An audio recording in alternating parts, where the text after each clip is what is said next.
परमेश्वर पिता का और उसके पुत्र हमारे उद्धारकर्ता प्रभु यीशु मसीह का धन्यवाद हो। आज का जो मेरा टॉपिक है वो है प्रकाशित वाक्य की पुस्तक, उसका 17 अध्याय 7 से 11, रेवलेशन चैप्टर 17 वर्स 7 to 11।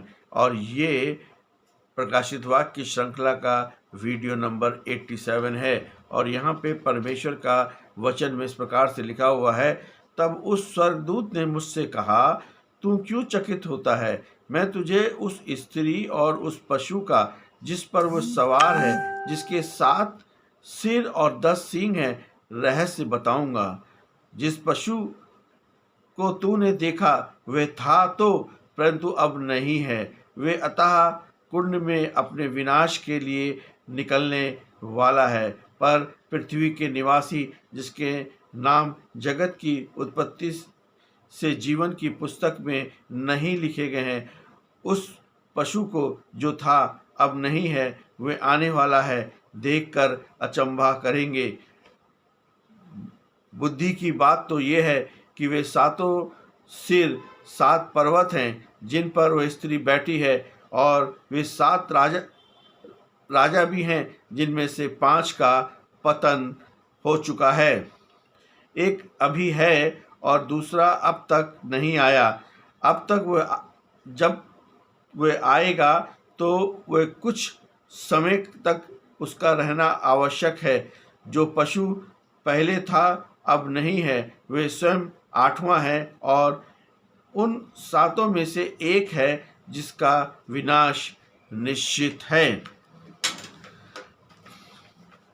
ये स्वर्गदूत यूहन्ना के आश्चर्यक्रम को देखकर उस रहस्यमय स्त्री और 7 सिर व 10 सींग और पशु के भेद को खोलना शुरू करता है। वर्ष 7 और 8 में हम देखते हैं, जो पहले था अब नहीं है और फिर आएगा।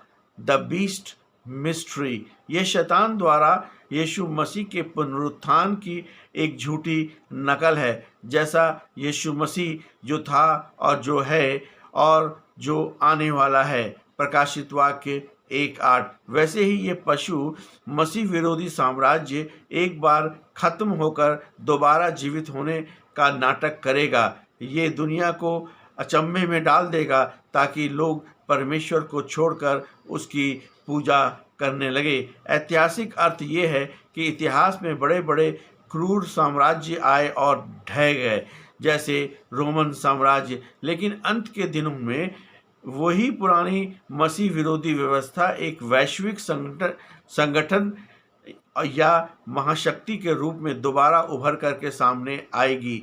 वर्ष 9 और 10 में हम देखते हैं कि 7 पहाड़ और 7 राजा, वे 7 सिर 7 पहाड़ हैं और 7 राजा साम्राज्य भी हैं।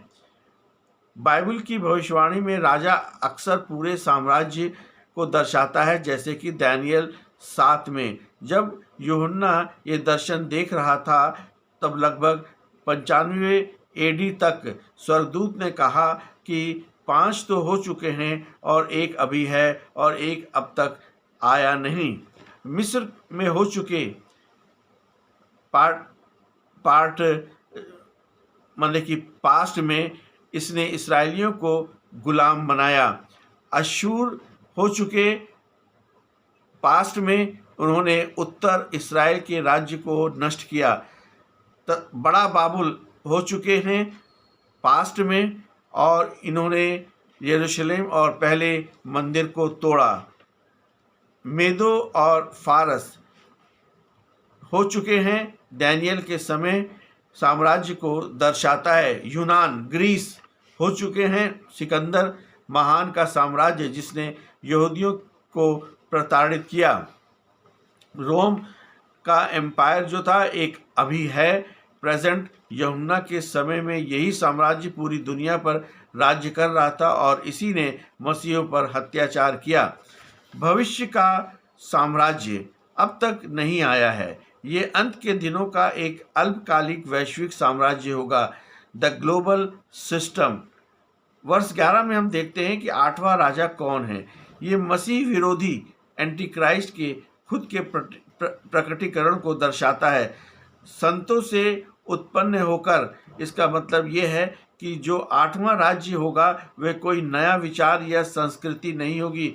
इससे पहले संतों साम्राज्यों की क्रूरता और मूर्ति पूजा, अहंकार और परमेश्वर के विरोध की भावना को कूट कूट कर भरी होगी।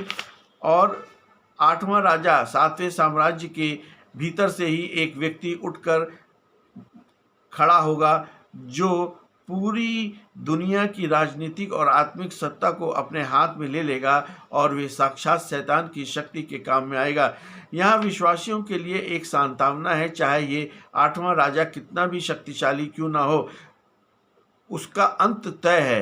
वे परमेश्वर के न्याय के द्वारा हमेशा के लिए विनाश के कुंड में डाल दिया जाएगा। यहाँ आत्मिक सीख ये है कि वचन 8 में हमें लिखा है कि केवल वे ही लोग इस पशु को देखकर अचंभा करेंगे और उसके पीछे हो लेंगे जिनके नाम जगत की उत्पत्ति के समय और जीवन की पुस्तक में नहीं लिखे गए हैं। ये हमें सिखाता है कि संसार चाहे कितनी भी बड़ी राजनीतिक या आर्थिक उथल पुथल से गुजरे, जो सच्चे विश्वासी हैं जिन्हें यीशु ने अपने लहू से खरीदा है, वे इस धोखे में नहीं आएंगे। उनका ध्यान संसार के अस्थायी साम्राज्यों पर नहीं बल्कि परमेश्वर के उस राज्य पर होगा जो कभी टाला नहीं जाएगा। इसलिए यीशु मसीह पर विश्वास करें, यीशु मसीह को के सामने अपने पापों को मान लें, अपने पापों का पश्चाताप करें और यीशु मसीह को उद्धारकर्ता के रूप में ग्रहण करें। यही मसीह जीवन है। आमीन।